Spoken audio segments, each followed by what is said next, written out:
And welcome back, everybody. Thanks for sticking with us. Roy Rehill's our guest. We're talking about the Adirondacks and his books and lots of other stuff.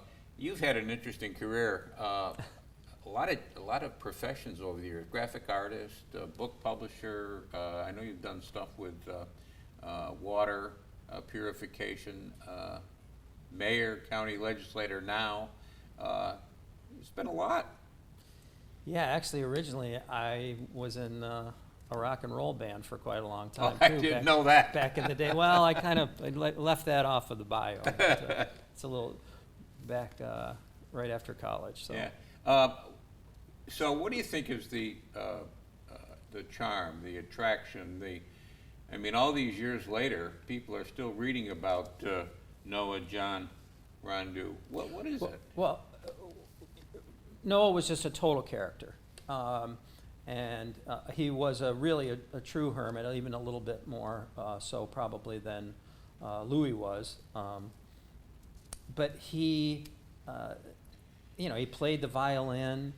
For himself. For his himself. Own enjoyment. I mean, well, they'd have parties out there when people came to visit, and he would guide people up to the high peaks. The very first 46ers, Grace Hudlowski, I think is her name, has lots of pictures with him. She was one of the first, she was the first woman 46er, I believe. So those people that founded the club, founded that, and with Noah leading them up some of those mountains. But he also created the code, and that's what this book is called, Noah John Rondeau, Adirondack Wilderness Days, a year in the life of the hermit, because we were able to break his code. He started writing the code because the conservation department, or what he called the consternation department, used to come when he wasn't there and try to snoop around, and he kept journals, and in his journals he would keep the things that he might have taken out of season. And so in order to not get caught, he created this code, which was really very interesting. And he wrote in the code in many different journals. Well, we took the 1946 journal, and a young fella named Dave Green was able to break the code.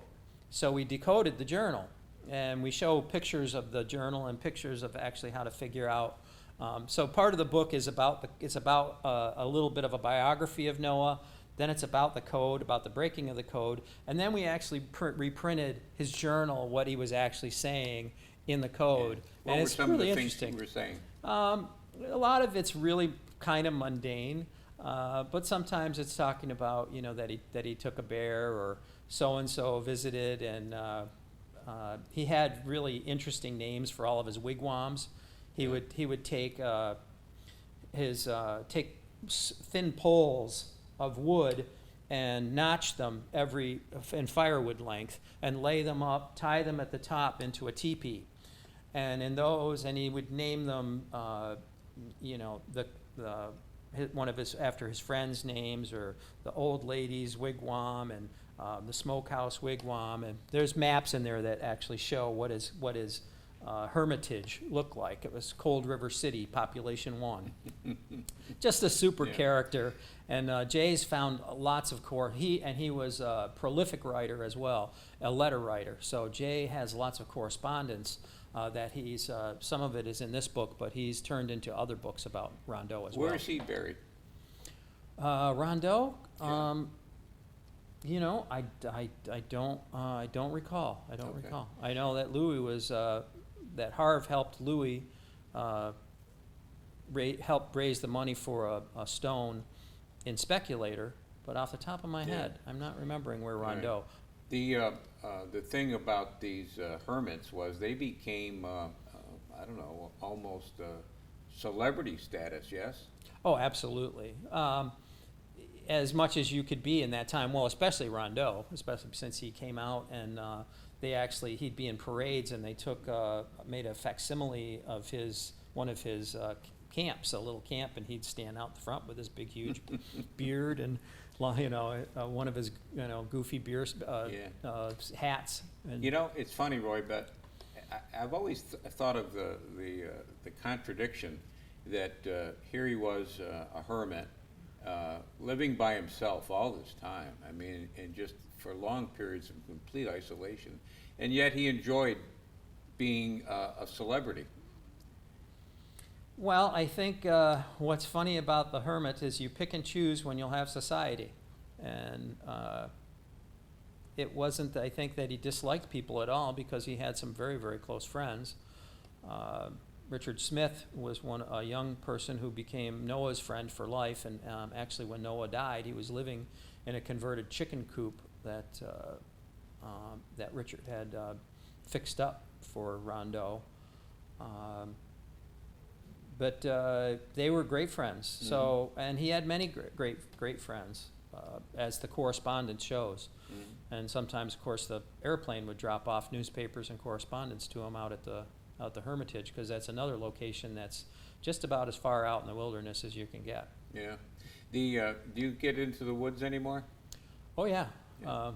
I spent our weekend this past weekend at their camp, and I try to spend a week or so, and I still get up to our 18-mile camp, which you can only get to with a four-wheeler or a snowmobile in the wintertime. And then from there we head out to these little ponds and find the places that aren't fished too often for brook trout, and shore lunch, and There's have a still good time. places to go, huh?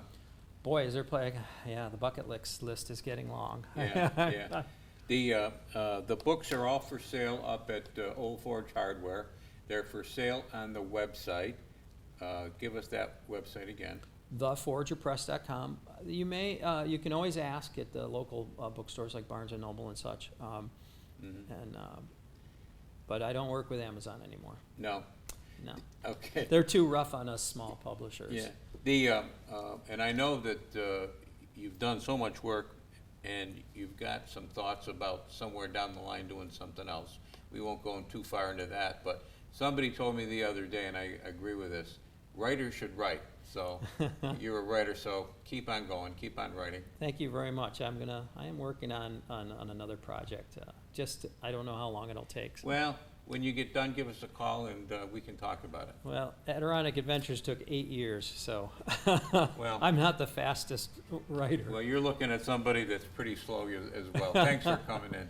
I really appreciate it. Yeah, that's going to do it for us this week. We'll be back next week. We'll do it all again. Speaking of websites, don't forget cnyhomepage.com. There's lots of good stuff there.